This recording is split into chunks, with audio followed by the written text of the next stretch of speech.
ছেলে পুলিশরা কিভাবে আমাদেরকে লাথি মারে।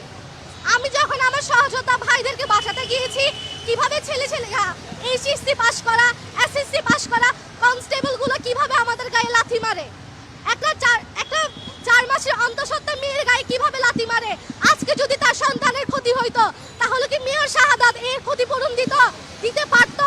আদৌ কি সম্ভব? একজন অন্তঃসত্ত্বা নারীর বাচ্চা যদি নষ্ট হইতো, এটার কি ক্ষতিপূরণ কি আদৌ দেওয়া সম্ভব শাহাদাতে? এরপর হচ্ছে ছাত্রদল সকাল থেকে অবস্থান করেছে, কিন্তু তাদের কোনো ব্যবস্থা নেওয়া হয়নি। 144 ধারায় আছে, দুই পক্ষ সংঘর্ষ। আমরা দাবিগুলো পরে বলবো, কিন্তু হচ্ছে বিভিন্ন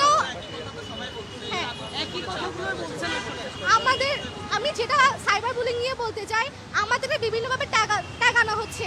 আমরা হচ্ছে এনসিপি, এখানে আমরা কেউ এনসিপি কে রিপ্রেজেন্ট করি না।